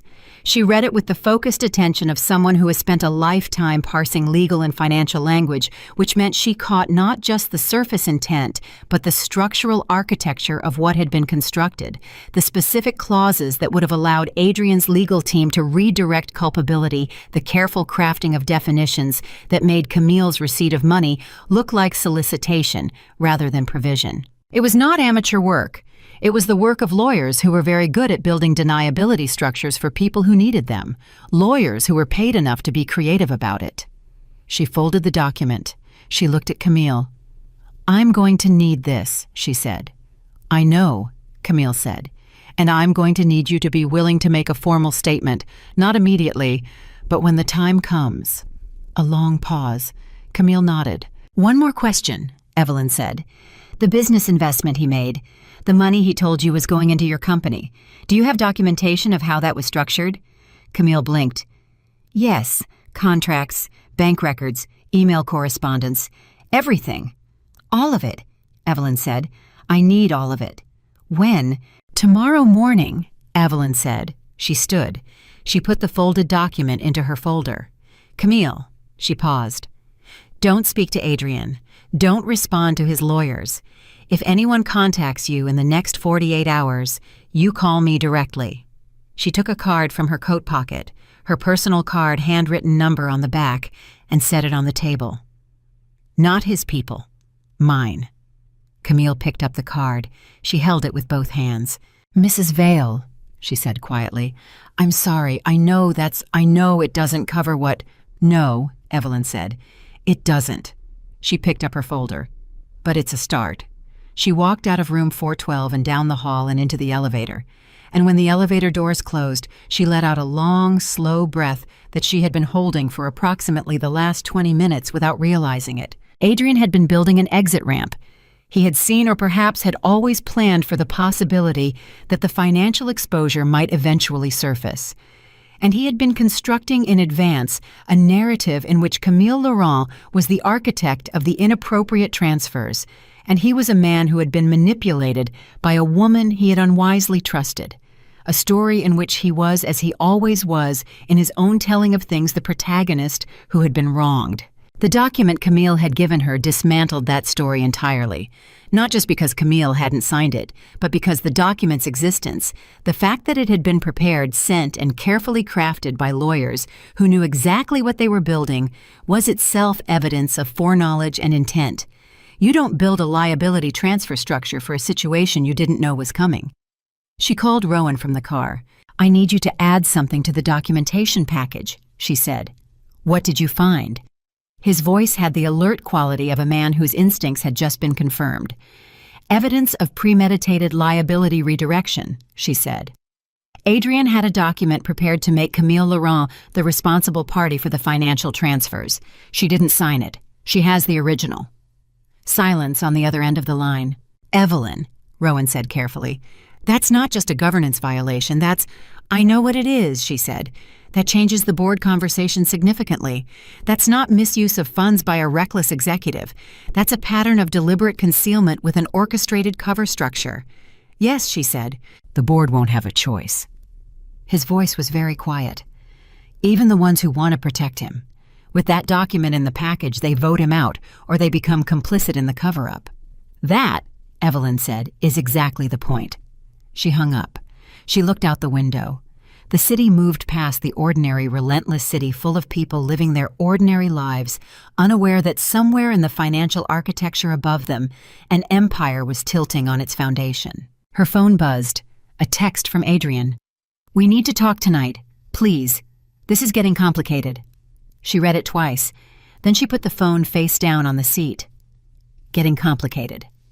As though complication was something that had happened to him, rather than something he had engineered dollar by dollar, decision by decision, over 3 years of choices that he had made, in the full belief that he was untouchable. She thought about what Gerald Whitmore had said, that she could walk away, that she had earned the right to simply leave and let the collapse happen on its own timeline. She thought about the 4,000 employees, the institutional partners, the companies that had built relationships with Vale International because they believed it was a sound, well-governed organization. All of them carrying the weight of one man's arrogance without knowing it. She thought about the liability transfer document sitting in her folder and what it said about the kind of man Adrian Vale had become, or perhaps had always been, beneath the charm and the charisma and the genuine gift for making rooms believe in him. She did not text back. At 9:45 that night, she received a message from Gerald Whitmore, Audit Committee Chair briefed, emergency board session requested for 9 days from today, 4 independent directors confirmed, it's moving. She read the message. She set the phone on her desk. She looked at the window at the city below, at the park that had been her view for 16 years. Something in her chest settled not into peace, not yet, but into the particular calm of a person who has committed fully to a direction and no longer needs to revisit the decision. The uncertainty was over. The preparation was done. What remained was the reckoning. And Evelyn Vale, who had spent 23 years being the quiet, invisible, indispensable force behind a man who had forgotten her value, was ready to walk into that boardroom and remind every person in it of exactly what they had been built on. Not with anger, not with diamonds, with the truth. And the truth she had always known was the most expensive thing in any room. The 9 days between Gerald Whitmore's confirmation text and the emergency board session were the longest and shortest 9 days of Evelyn Vale's life. Long because she was living inside them, inside every hour, every phone call, every document review, every careful conversation that had to be precise and measured and strategically timed. Long because Adrian was in the same penthouse, moving through the same space, and she was maintaining the appearance of ordinary domestic coexistence, while quietly dismantling the foundation beneath everything he believed was secure. Short because there was so much to do and the clock was always moving, and Adrian was not standing still. He had lawyers now, 3 of them plus an outside crisis communications firm that had been retained within 48 hours of the gala. She knew this because MK had told her, because the billing came through a subsidiary account she still had visibility into, and because she could read the shift in Adrian's energy as clearly as she could read a balance sheet. He was in containment mode. He was building walls. He was doing what Adrian Vale did when he felt threatened. He was performing control so aggressively that anyone watching closely could see the fear underneath it. He came to her on day 3. He sat across from her at the kitchen table, not the desk, not a formal setting. The kitchen table, which she understood, was deliberate. The kitchen table was personal, intimate. It was the terrain of a man trying to relocate the conversation from the professional to the emotional. I know about the board conversations, he said. She looked up from her coffee. She did not ask how. It didn't matter. All right, she said. Gerald Whitmore. His jaw was tight. You went to Gerald. I had a meeting, she said. Evelyn. He leaned forward. His voice dropped to the register he used when he wanted to sound reasonable, the controlled, slightly wounded tone that had worked on board members and investors and journalists for 20 years. Whatever you think is happening here, whatever you think you've found, I need you to stop. I need you to give me the chance to fix this from the inside. If this goes to a full board session, if this becomes public, it will become public, she said. That's not a threat. It's a structural reality. Covenant violations of this size documented and presented to a board become regulatory disclosures. You know that. I can restructure the exposure, he said. I've already talked to legal. There are ways to... Adrian. Her voice was quiet. Not harsh, simply final. There is a document that your lawyers prepared for Camille Laurent to sign. A liability transfer agreement. Camille did not sign it. She has the original. I have a copy. The color left his face so quickly and so completely that it was almost clinical to watch. He had not known she had that. Whatever he had been told about Camille's cooperation with Evelyn, and she suspected he had been told something because he had sources, and she had always known it, he had not been told about the document. That document, she said, makes this not a story about a careless executive misusing funds. It makes it a story about premeditated concealment with an orchestrated cover structure. Do you understand the difference? He stared at her. His mouth opened, closed. Camille wouldn't... He started. She already did. Evelyn said. The silence between them was different from the silences they had shared before.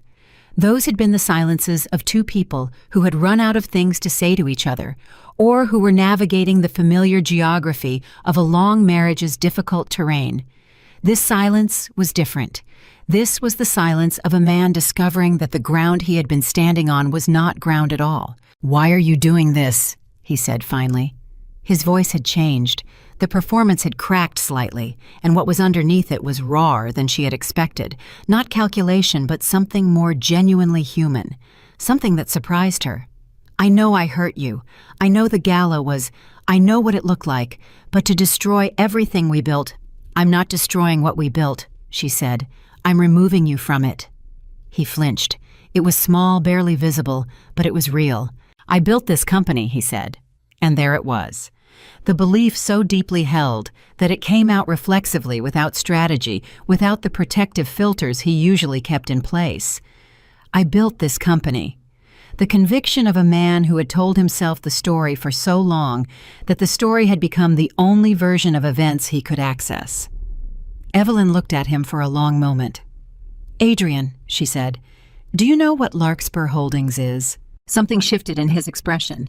The name landed visibly. She could see it hit him, could see the moment of partial recognition, the name filing somewhere in his memory as familiar but not fully mapped.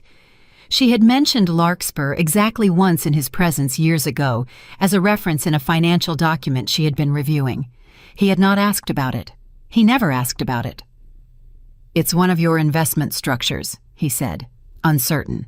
"Larkspur Holdings," she said, "is the company that holds the controlling position in the rescue financing structure that saved Vail International in 2013. When you were 48 hours from a default that would have wiped out the company entirely. When I spent 11 weeks negotiating with counterparties and restructuring $340 million in debt while you were in Tokyo closing the Meridian expansion deal." She paused. "Larkspur is mine, Adrian. It has been since I established it in 2011. You are sitting inside a company whose financial survival at its most critical moment was underwritten by a structure I built and have controlled for 15 years. The kitchen was very quiet. Adrian Vail sat across from his wife and looked at her with an expression she had never seen on his face before. Not in 23 years of marriage, not in any boardroom, any crisis, any difficult moment they had navigated together or separately. It was the expression of a man who has just understood at a foundational level that the story he has been living is not the story that actually happened. "You never told me," he said. His voice was barely above a whisper. "You never asked," she said. "You never asked about Larkspur. You never asked about the 2013 restructuring in detail. You came back from Tokyo, and the company was stable, and you accepted that as confirmation that your decision to go to Tokyo had been the right one." She held his gaze steadily. "You were very good at accepting things that confirmed the story you wanted to believe." He was silent for a long time. "So this whole time," he said slowly, "everything I thought I controlled. You controlled a great deal," she said, genuinely. "Your ability to lead, to inspire, to close deals, to build relationships that was real. I never discounted it. I never wanted to replace it." She paused. "I wanted to be the foundation it stood on, and for a long time that was enough, and now it isn't." "You made it not enough," she said. "The night you smiled at me across that ballroom while you put diamonds on another woman's throat, you made a decision about what I was worth.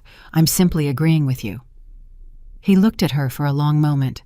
Something moved across his face that might, in a different context, have been grief. "Evelyn," he said, "I'm asking you, as the person you chose to marry, I am asking you not to do this." She picked up her coffee cup. She looked at him over the rim of it. "I know you are," she said. She stood up. She took her cup to the sink, and she walked out of the kitchen. Behind her she heard nothing, no sound of movement, no chair scraping, no voice calling after her. Just silence. The particular silence of a man sitting alone in a room, understanding for the first time the true dimensions of what he has lost. She went back to her desk. She picked up her phone. She called Rowan. "The board session is in 6 days," she said. "I want the full presentation ready in 4. I want to walk through it twice before we go in." Already building it, Rowan said. How are you? Focus on the presentation, she said. He did. The next 6 days were a specific kind of controlled chaos that Evelyn navigated the way she navigated all controlled chaos, by breaking it into components and working each component with full attention before moving to the next. Rowan's team completed the financial documentation. Her attorney finalized the personal separation filings timed to coincide with the board action. Gerald Whitmore worked the independent directors with the careful precision of a man who had spent 40 years understanding that institutional change requires not just evidence, but consensus. You needed enough people convinced enough that the vote when it came was not a surprise, but an inevitability. Adrian, meanwhile, was fighting. He was not fighting quietly. He had called board members directly, Harrington Sio Marchetti, and 2 others he considered allies. She knew this because 3 of those board members had called either Gerald or in one case directly to Evelyn to report the contact and ask with varying degrees of delicacy what was happening. The fact that they were calling, rather than simply supporting Adrian, was itself a signal. Loyalty in institutional settings has a structural quality it holds as long as the structure holds, and it begins to dissolve when the structure is visibly compromised. Adrian had told them, according to what she was hearing, that Evelyn was acting out of personal grievance, that the gala had damaged her emotionally and she was conflating personal betrayal with professional malfeasance, that the financial concerns were addressable internally and did not require board intervention. It was, she had to admit, not a bad argument. It was exactly the argument she had anticipated. It was the argument she had designed the presentation to preemptively dismantle. On the evening before the board session, she sat in her office and went through the presentation one final time. It was 47 slides. She did not look at the slides, she had them memorized. She went through it in her head, start to finish checking the architecture, the logical sequence, the moments where a skeptical board member might find a foothold for doubt, and the subsequent slides that removed those footholds. She had been building this for weeks. Really, she had been building it for years. Not this specific presentation, but the habits of mind that made it possible, the discipline of observation, the practice of documentation, the patience of someone who understood that the most powerful arguments are not the loudest ones, but the ones that leave no room for an alternative conclusion. Her phone rang at 10:45. Unknown number. She answered. Mrs. Vale. A man's voice, professional, slightly clipped. My name is Daniel Sio. I'm on the Vale International Board. I know who you are, Mr. Sio, she said. I've been speaking with Adrian, he said carefully, and I think it would be valuable to hear your perspective directly before tomorrow, if you're willing. She paused. Daniel Sio was 46, a second-generation Korean-American financier who had built his own firm before joining the Vale Board 6 years ago. He was sharp-principled in the specific way of people who have constructed their reputation carefully and had been one of the names on her legal pad that she had marked as requiring careful handling. He was Adrian's ally, but he was an ally with integrity, which meant he was the kind of ally who would withdraw support when the evidence became undeniable. I'm willing, she said. The personal angle Adrian is presenting, Seo said. He's suggesting this is grief, that you're... Mr. Seo, she said. I'm going to save us both time. The documentation I'm presenting tomorrow is not constructed from grief. It is constructed from Rowan Pierce's forensic financial analysis, verified transaction records, legal documents including a liability transfer agreement drafted by Adrian's own lawyers, and 11 years of institutional financial records that I have independent access to through Larkspur Holdings. She paused. Do you know what Larkspur Holdings is? A silence. I've seen the name in some older documents, he said slowly. I'd like to tell you about it, she said. It will give tomorrow's presentation the context it needs. She talked for 22 minutes. Daniel Sio did not interrupt once. When she finished, he was quiet for a long moment. Why didn't you disclose Larkspur's role publicly? He asked. Years ago, when the restructuring happened. Because I didn't need to, she said simply. The company needed to be saved. I saved it. Adrian needed the credit to maintain investor confidence. I allowed him to have the credit. That was a decision I made freely at the time. She paused. I'm revisiting it now. Another silence. Longer this time. I'll see you tomorrow morning, Daniel Sio said. "Yes," she said. "You will." She hung up. She closed her laptop. She turned off the light on her desk.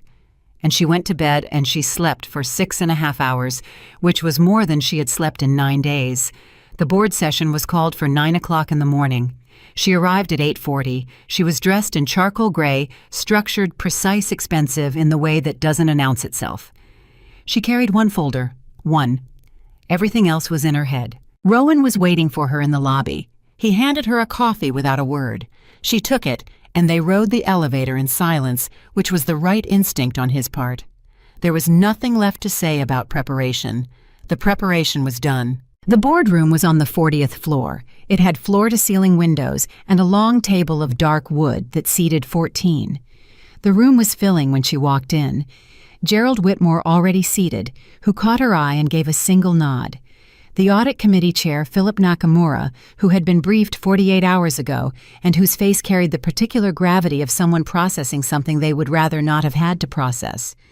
Harrington, who was Adrian's oldest board ally, talking in low voices with Marchetti near the window. Adrian came in at 8:58. He was dressed impeccably, charcoal suit not unlike her own choice of color, which she noted with a private irony. He was holding himself well, the posture of controlled confidence, the expression calibrated between authority and accessibility. He had always been masterful at walking into difficult rooms. She had watched him do it dozens of times. He looked at her across the table, and for just a moment, just one something crossed his face that was not performance. It was something almost like pain. She looked back at him. She felt nothing she hadn't already accounted for. They sat. Gerald called the session to order. The agenda was stated formally: an emergency review of financial governance concerns at Vail International to be presented by Rowan Pierce and Evelyn Vail as representative of Larkspur Holdings. The moment the words Larkspur Holdings were stated formally in this room by Gerald Whitmore in front of the full board, the temperature changed. She watched it happen. She watched the board members who had not been pre-briefed on Larkspur's role absorb the name in the context of its formal standing as a holdings entity with institutional stake in the company, and she watched the shift in the room as that absorption reconfigured their understanding of who Evelyn Vail actually was in relation to Vail International. Adrian's jaw tightened almost imperceptibly. He had known Larkspur would be named. He had not been prepared for how it would land. Rowan presented first. He was precise, calm, and utterly without drama, which was exactly right. 40 minutes of documented financial history. The covenant violations, the Meridian account, the $31 million in transfers, the subsidiary routing, the audit committee anomalies. He presented it the way a forensic analyst presents evidence as facts, connected by documented records with no embellishment, because embellishment was not needed. When Rowan finished, Harrington spoke. These are serious allegations, but the board should consider the context in which they're being raised. There is clearly a significant personal dimension to this situation. Mr. Harrington, Evelyn said. Her voice was level and clear. I'd like to address that directly, and then I'd like to present something that I think will make the personal dimension argument difficult to sustain. She opened the single folder. She removed a document and passed copies to each board member, 12 copies prepared the night before. This is a liability transfer agreement, she said. It was drafted by Vail International's external legal counsel and sent to Camille Laurent 22 days ago. Ms. Laurent did not sign it. She provided the original to me 4 days ago, and she has given a formal sworn statement regarding its context and intent. She paused. What this document does structurally is establish Ms. Laurent as the initiating party for the financial transfers documented in Rowan's presentation. It would, had it been signed, have created a legal paper trail in which the $31 million in transfers appeared to originate from her requests rather than from decisions made by Vail International's CEO. She looked around the table. This document was not prepared in response to a personal grievance. It was prepared before the gala, before any board conversation, before any of you knew this meeting would happen. She let that land. Someone knew this exposure existed, and that someone prepared a structure to redirect it. The room was very quiet. Harrington was not speaking anymore. Marchetti was looking at the document in his hands with an expression that had gone from skeptical to something considerably more serious. Daniel Co. across the table was looking at Evelyn with an expression she recognized, not of surprise because she had told him enough the night before to remove surprise, of confirmation, of a man who had asked the right question the night before and was now watching the answer proven correct. Adrian spoke. His voice was tight-controlled, fighting to remain in the register of authority. This is being misrepresented. That document was a standard legal protection measure, a formality suggested by counsel in the event of Adrian. Gerald Whitmore's voice was quiet and very final. Let her finish. It was the first time in 9 years of board membership that Gerald Whitmore had interrupted Adrian Vale in a board meeting. The weight of that interruption settled over the room like something physical. Adrian stopped speaking. Evelyn continued. She walked them through Larkspur Holdings, its history, its structure, its role in the 2013 rescue financing. She was precise about the numbers, the dates, the counterparties, the specific terms of the rescue structure, and what it had meant for the company's survival. She did not editorials. She did not say, "I saved this company." She said the structure provided the critical liquidity that prevented the 2013 default and allowed the refinancing to proceed. The facts said the rest. She watched them understand it. She watched it move across the table from confusion to recognition to the dawning, slightly uncomfortable comprehension of what it meant that this woman, whom some of them had known for years as Adrian Vale's wife, the quiet presence at company events, the person who was always observant and rarely loud, what it meant that she had been this whole time the invisible load-bearing wall of the empire they sat on this board to govern. Harrington looked at his copy of the Larkspur documentation. "This was never disclosed to the board," he said. "It was not quite an accusation. It was a man processing something he didn't know how to hold. Larkspur's position was fully documented in the 2013 refinancing records," Evelyn said. "It was available to any board member who reviewed the complete financing structure. It was not specifically flagged because Larkspur is a private holding entity, and its beneficial ownership was not board-level disclosure under the governance rules in effect at that time." She paused. "I'm flagging it now." Another silence. Then Philip Nakamura, the audit committee chair, who had been silent through the entire presentation, set down his copy of the liability transfer agreement and looked at Adrian Vale directly. "Adrian," he said, "I need to ask you directly for the record. Were you aware that this liability transfer document was being prepared?" A silence that lasted 4 seconds, which is a very long time in a boardroom. "My lawyers prepared it," Adrian said. "Standard protective measures." "Were you aware," Nakamura repeated quietly, "that it was being sent to Ms. Laurent?" 3 more seconds. "Yes," Adrian said. The word landed like a door closing. Evelyn did not react.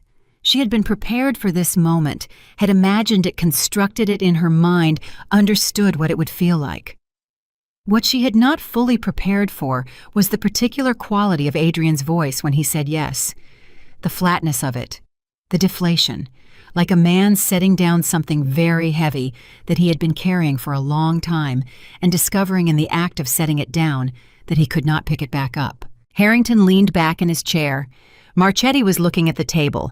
Daniel Co. was looking at his hands. Gerald Whitmore said, "I'd like to call for a brief recess, 15 minutes, and then I'd like the board to convene in closed session." Adrian looked at Evelyn across the long, dark table. His expression had moved past the performance now, past the controlled confidence and the calculated positioning and the practiced charm. He looked in this moment like what he was, a man of 52, sitting in a room that had just become legally, professionally, and permanently hostile territory. "You really did it," he said quietly. To her, just to her. Not an accusation, not quite. Something more complicated than that. Something that was almost in its directness the most honest thing he had said to her in years. "Yes," she said. "I didn't think you would." She looked at him for a long moment. "I know," she said. "That was always your most significant miscalculation." The board recessed. Adrian's lawyers were called. Evelyn and Rowan waited in a conference room 2 floors down, drinking bad coffee, and not talking very much, because everything that needed to be said had been said, and what remained now was institutional process working at its own pace. Gerald came down at 12:47. He sat across from them. He looked tired in the way that people look tired after making a decision that they knew was right and that cost them something anyway. The vote was 9-3, he said. Removal from executive leadership effective immediately. The board is initiating formal proceedings for a strategic acquisition review. He paused. Hawthorne Global Infrastructure has been in preliminary discussions with the company for 8 months. They'll be brought in formally. The company will continue operating. Jobs are protected. Evelyn looked at him. And Adrian. He has the right to contest, Gerald said. His lawyers will advise him on that. But the documentation is airtight, and he knows it. He paused. Philip Nakamura is requesting that the liability transfer document be referred to outside counsel for review of potential additional legal implications. She nodded. Evelyn, Gerald said, I need to tell you something. His voice had shifted to something more personal, less boardroom. I've been in governance for 40 years. I have sat in a lot of difficult rooms, and I have never seen someone walk into a situation like this one personally, professionally, everything on the line, and handle it with the kind of discipline and integrity you just showed in that room. He shook his head slightly. What you did for this company, what you've been doing. The board needed to know.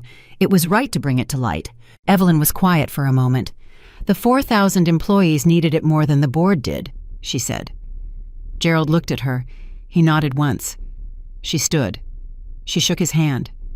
She picked up her single folder. She looked at Rowan, who was watching her with the quiet, steady respect of a man who had known her for 16 years and had understood long before this morning what she was capable of. It's done, he said. It's done, she said. They walked to the elevator together. The doors opened. They stepped in.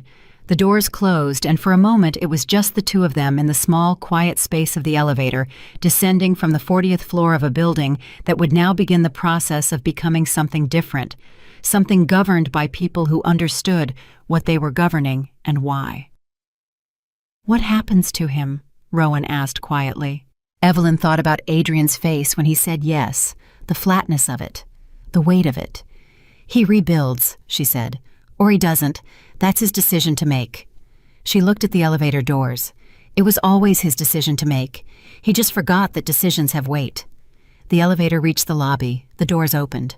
Evelyn Vale walked out into the ordinary afternoon of a city that did not know and would not know for some time that an empire had just changed hands in a room 40 floors above the street. She walked out into it anyway. The news broke on a Thursday. Not through a leak, not through a gossip account, not through the whispering network of Manhattan's financial elite that had been humming with speculation since the gala. It broke through a formal regulatory filing, a terse, precise document that announced the departure of Adrian Vale from the executive leadership of Vale International and the initiation of a strategic acquisition review involving Hawthorne Global Infrastructure. It was written in the bloodless language of corporate governance, which made it paradoxically more devastating than any dramatic announcement could have been. There was no spin in it, no narrative, just facts documented and filed the way Evelyn Vale did everything. By noon, every major financial publication had picked up the story. By 2 o'clock, Vale International stock had moved in ways that analysts were scrambling to interpret.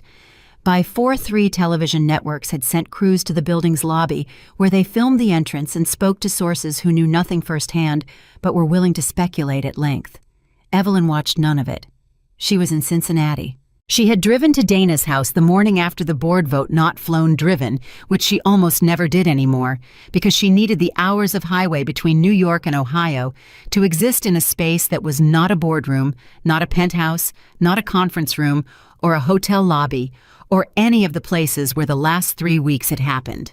She needed the specific emptiness of interstate driving, the flat Midwestern sky. The radio she turned on and then turned off because she didn't want music or news or voices. She needed to be in motion towards something simple. Dana was waiting on the front porch when the car pulled into the driveway at 6:43 in the evening. She came down the steps before Evelyn had fully gotten out of the car. She wrapped her arms around her sister without speaking, and Evelyn, who had not cried once in 3 weeks, not at the gala, not in the kitchen with Adrian, not in the elevator after the board vote, stood in her sister's driveway in the November cold and felt something in her chest give way. It was not dramatic. It was not the collapse she might have expected. It was quiet and brief and deeply human, the kind of release that only happens when you are finally somewhere safe enough to let it happen. Dana held her and didn't say anything. She was a chemistry teacher. She understood that some reactions needed space to complete themselves. After a while, Evelyn stepped back. She wiped her face with the back of her hand. She looked at her sister. "I'm okay," she said. "I know you are," Dana said. "Come inside. I made soup." They sat at Dana's kitchen table, a round table, not the long formal surfaces Evelyn had been sitting at for 3 weeks, and Dana served soup and they talked, not about Adrian, not immediately, about Dana's students, a junior who had just won a state science competition, about their mother's garden, which Dana maintained as a kind of tribute, about small real things that had nothing to do with empires or boardrooms or diamonds. Then later, when the soup was finished and the kitchen was quiet, Dana looked at her sister across the table. "Tell me," she said simply, and Evelyn did. She told Dana everything, not the financial architecture she simplified, but the way you simplify complex things for people you love who don't need the technical version. She told her the human version, about watching the recognition drain from Adrian's face when she named Larkspur in the kitchen, about the particular quality of his voice when he said yes in the boardroom, about Gerald Whitmore's face after the vote, about Camille in the hotel room in a white robe with reddened eyes, holding a document she had refused to sign. Dana listened. She refilled Evelyn's tea once without asking. She did not offer opinions during the telling. She understood that her sister was not asking for commentary. She was asking for witness. When Evelyn finished, Dana was quiet for a moment. "Do you feel like you won?" she asked. Evelyn thought about that for a long time. "I feel like I stopped losing," she said finally. "That's different." Dana nodded slowly. "And Adrian?" "His lawyers are contesting the board decision," Evelyn said. "They'll lose. The documentation is too complete. He'll negotiate a settlement eventually. There will be governance rehabilitation conditions, probably Europe, some kind of structured redemption arc that his lawyers will frame as voluntary." She paused. "He'll survive. He's a survivor. It's one of the things I always admired about him." "Past tense," Dana noted quietly. "Most things about Adrian are past tense now." Dana reached across the table and covered her sister's hand with her own. "What about you? Not the company, not the board. You." Evelyn looked at her sister's hand over hers. She thought about the question in the way she thought about all serious questions, completely, without flinching from the difficult parts. "I'm going to need some time to remember who I am outside of that marriage," she said. "I've been Evelyn Vale for 23 years. Before that, I was Evelyn Wade, and I remember her. I liked her. She was very clear about what she wanted and very honest about what she was good at." She paused. "I think she's still in here. I think she's been waiting." Dana smiled. It was small and genuine and slightly sad. "She's definitely still in there," she said. "I've been talking to her the whole time. You just couldn't always hear her." Evelyn stayed in Cincinnati for 4 days. She slept 9 hours a night, which was more sleep than she had accumulated in 3 weeks combined. She walked in the mornings, the same street she had walked as a teenager past the Victorian house on Elm Street, where her mother's accounting firm had operated past the school, where she had first learned that numbers were a language rather than a subject. She let the familiar geography do what familiar geography does: ground you, remind you of what existed before the person you became. On the second day, she received a call from Rowan. "Hawthorne has made a formal offer," he said. "Full acquisition. The terms are strong, better than the board's most optimistic projection. Jobs are protected. The operational structure stays intact. They're keeping the senior leadership team below Adrian's level." He paused. "It's a good outcome, Evelyn, for the company." "Yes," she said. She was walking past a park she had played in as a child, and she stopped for a moment and stood still with the phone to her ear and let the news settle. "Yes, it is." "There's something else," Rowan said. His voice shifted slightly, the particular shift that meant he was moving from professional to personal, which he did rarely and only when it mattered. "What? I received something this morning. Forwarded through your attorney. A letter." He paused. "From Camille Laurent." Evelyn had not expected that. She had not expected anything more from Camille after the sworn statement, after the document, after the formal process had absorbed her contribution and moved on. "What does it say?" she asked. "I haven't read it fully," Rowan said. "It's addressed to you. I can forward it." "Please," she said. The letter came through 20 minutes later. She read it sitting on a bench in the park, phone in both hands, the November wind moving around her. Camille had not written it like a legal document. She had written it like a person in perfect syntax sentences that ran long and then stopped abruptly, the rhythm of someone who has composed and deleted and rewritten something many times before sending it. She wrote that she had been trying to find language for what she wanted to say and had mostly failed, but that failing to find the right language was not a reason to say nothing. She wrote about the choices she had made and what she understood now about what had been done to her and what she had allowed, and where the line between those two things was harder to locate than she had previously wanted to admit. She wrote that she did not expect forgiveness. She did not think forgiveness was the relevant category. She wrote that she hoped Evelyn Vale would be given back by whatever the future looked like, the space that had been taken from her. The space to simply be herself without having to be the invisible foundation of someone else's dream. She ended with a single line that Evelyn read 3 times. "I think you are the most remarkable person I have ever encountered, and I am sorry that the first time I truly understood that was in a hotel room at the worst moment of both our lives." Evelyn looked up from the phone. The park around her, the Cincinnati sky, the ordinary Thursday afternoon of a city that had nothing to do with empires. She sat with the letter for a long time. Then she put her phone in her pocket, and she walked back to Dana's house, and when Dana asked how she was doing, she said honestly, "Better than I expected." She meant it. On the 4th day, she received a different kind of communication.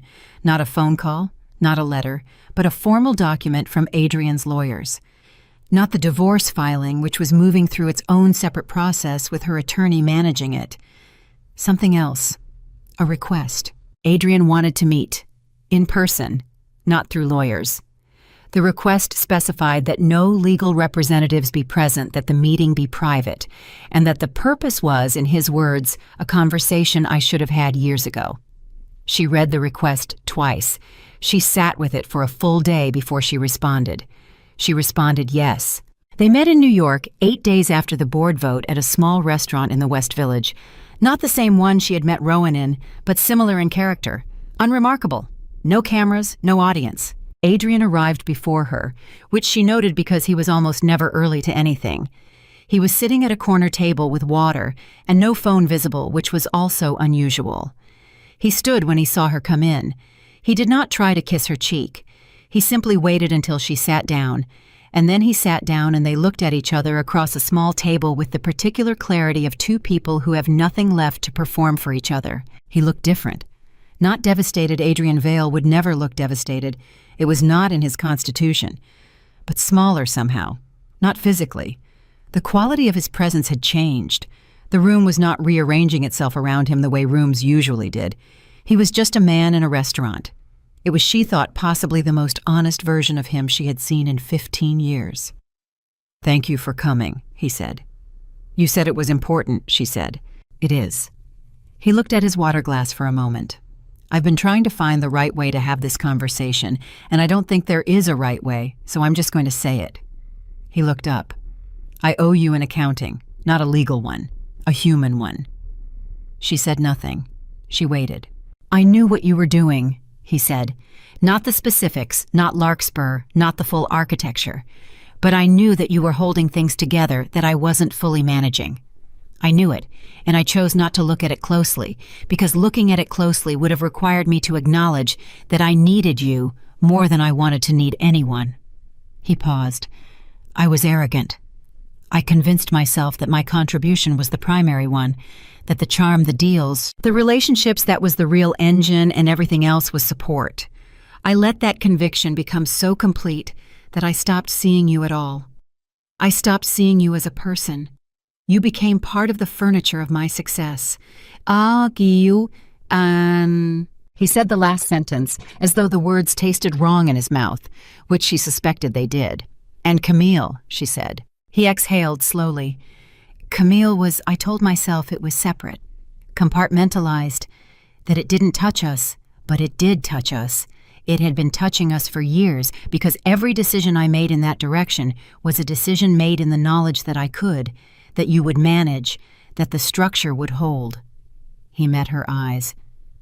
I used your competence as permission for my carelessness, and I knew it. Not consciously, I wasn't sitting somewhere thinking that, but underneath. I knew. The restaurant around them continued its quiet business.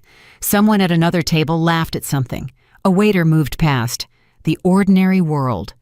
"Why are you telling me this?" she asked. "Because you deserve to hear it," he said.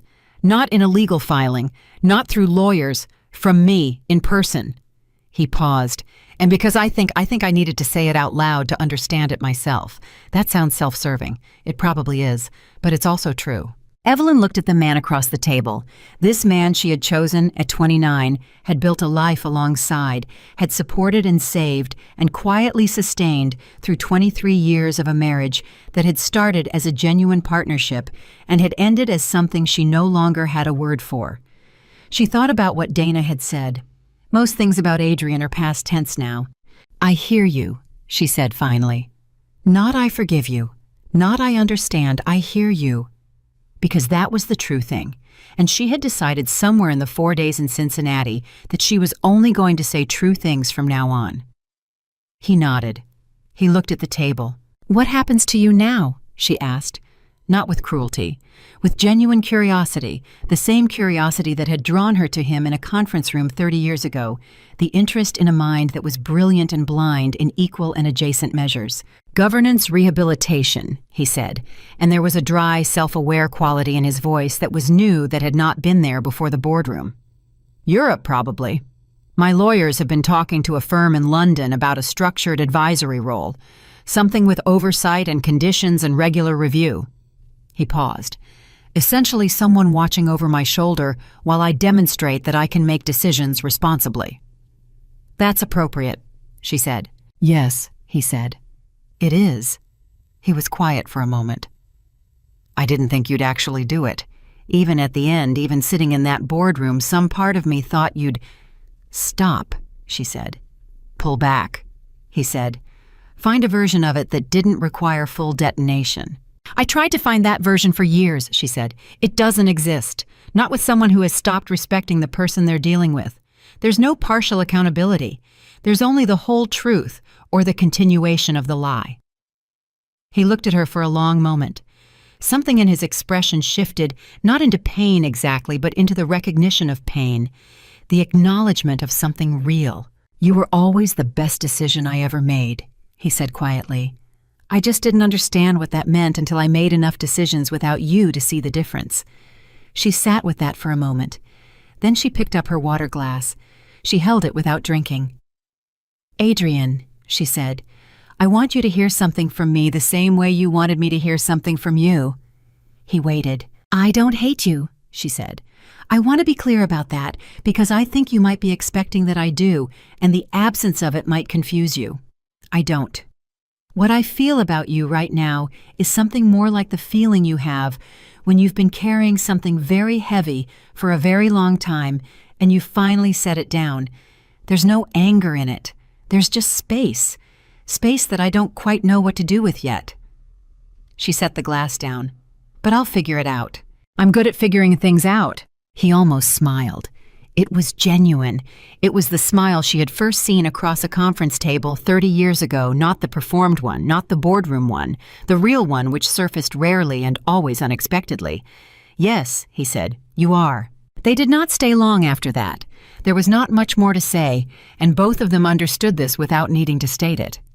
She paid her half of the check, which made him look at her briefly with something between amusement and respect, and they walked out to the street and stood for a moment on the sidewalk in the early December air. "Take care of yourself," she said. "I will," he said. "Evelyn." She looked at him. "I'm sorry," he said. Just that. 2 words, no elaboration, no qualifying language, no strategic framing, just the bare and simple thing. She looked at him for a long moment. "I know," she said. She turned and walked toward the car that was waiting at the corner. She did not look back. Not because she was angry, not because she was performing closure for an audience that didn't exist, but because looking back was not what this moment required. She had looked backward long enough. She had spent years looking backward, cataloging, understanding, building the architecture of what had happened. It was time to look in a different direction. In the months that followed, the Hawthorne acquisition was completed with the efficiency of an organization that knew what it was doing and had been given a foundation that, once the toxic leadership was removed, proved to be considerably more solid than anyone outside Evelyn's inner circle had realized. 4,000 jobs were preserved. The operational structure held. The senior team, the people who had been quietly managing the actual work of the company while Adrian managed the narrative of the company, stepped into their expanded authority with a competence that impressed even the Hawthorne integration team. Philip Nakamura, in a board communication that circulated widely in financial circles, noted that the governance failures at Vail International had been substantially contained by structural backstops that predated the current crisis language that was opaque to most readers, but that anyone who understood Larkspur Holdings could decode precisely.